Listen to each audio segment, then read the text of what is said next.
DeepSeek's unofficial terminal agent just broke GitHub. Here's why developers are obsessed. A patent law student with a background in music education just built one of the most talked about AI developer tools of the year. No corporate team, no venture funding, no years of compiler experience. Just one person, a lot of AI-assisted coding, and a Rust-based terminal agent that hit #1 on GitHub trending, gaining over 2,000 stars in a single day. The tool is called DeepSeek TUI, and the story behind it is one of the strangest, most unexpected developer moments of 2025. Let's start with what actually happened, because the numbers are hard to ignore. On May 6, 2025, a project called DeepSeek TUI reached the top of GitHub trending. In a single day, it picked up over 2,400 new stars. By the time people were done talking about it that evening, the total star count had crossed 10,200. Earlier that morning, it was sitting at around 8,700. So the jump in just a few hours gives you a sense of how fast things were moving. GitHub trending, Reddit threads, posts on X, and Chinese developer communities were all picking up on the same thing at once. For a few days, this project was everywhere. But what made it more than just another viral GitHub repo was the combination of two things: what the tool actually does and who built it. What is DeepSeek TUI? So let's talk about the tool itself. Most developers who work with AI coding assistants follow a pretty familiar pattern. You open a browser, you paste your code into a chatbot, you wait for a suggestion, and then you manually apply the changes. It works, but it's slow, and it pulls you out of the flow of actual development. DeepSeek TUI is trying to eliminate that friction entirely. Instead of flipping between a browser and your terminal, you stay inside the terminal the whole time.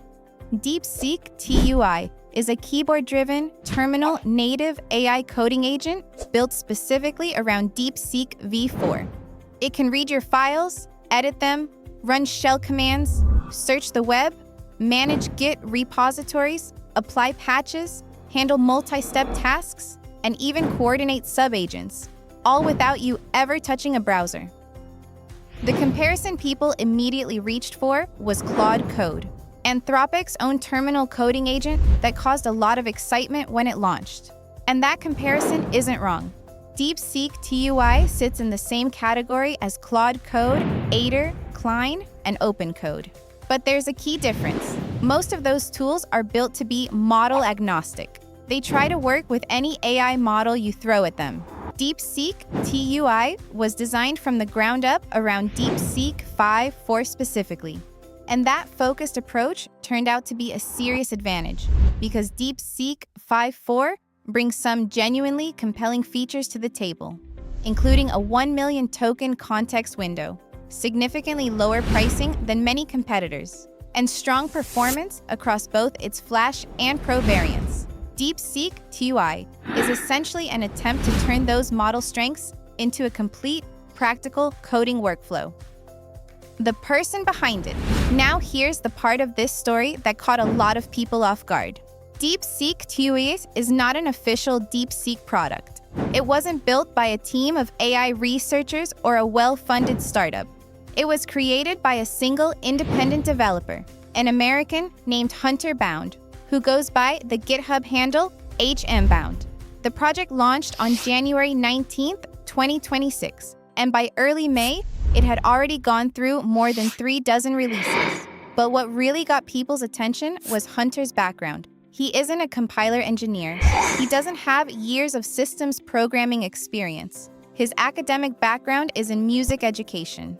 He earned his bachelor's degree from the University of North Texas in 2015, then his master's from Southern Methodist University in 2019. And at the time this project exploded, he was a second-year patent law student at SMU's Dedman School of Law. He built the entire thing using AI-assisted coding. He's described the process as almost like an early version of AI self-iteration, using AI to help build a tool that then helps other people code with AI. That recursive quality gave the project a kind of meta-narrative that made it even more shareable.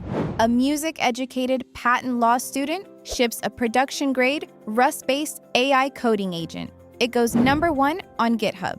And then the story gets even more interesting. The human story. On May 3rd, Hunter posted something that quickly started circulating. He wrote that 2 days earlier, he had been nobody, and that the previous 48 hours had been the most surreal of his life. He wasn't wrong. Within days of the project going viral, Chinese developer communities had picked it up in a big way, which makes sense given that DeepSeek is a Chinese AI lab. Hunter's response was to lean into it. He referred to Chinese developers as whale brothers, a phrase that immediately became a small meme. Some people found it endearing, some found it funny, some weren't sure what to make of it. But either way, it spread. He then set up a WeChat account and started actually communicating with Chinese developers directly. He added a Chinese language README file to the project and included a mirror-friendly installation path specifically for developers in China who face different network constraints. Even the contributor list became part of the discussion because it included both Claude and Gemini, most likely representing AI-assisted contributions that were logged during development. For a brief moment, this wasn't just a coding tool. It was a small, weird human story about what happens when the right project meets the right timing. The technical architecture.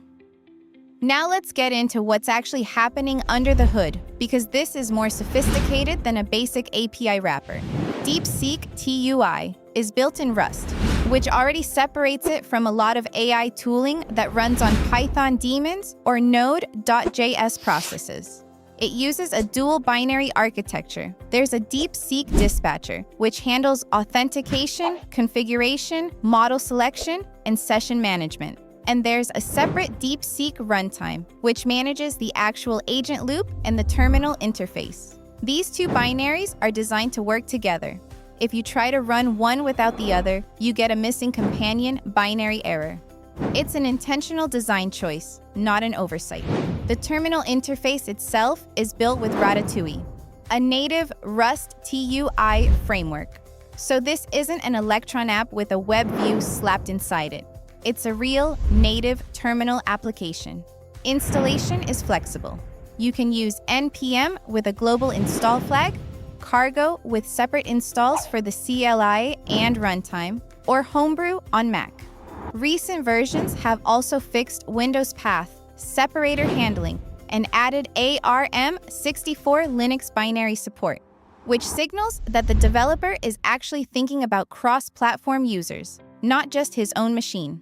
Internally, tool calls move through a typed registry. That registry covers shell commands, file operations, Git actions, web search, URL fetching, sub-agent sessions, MCP server connections, and something called RLM, which we'll get to in a minute.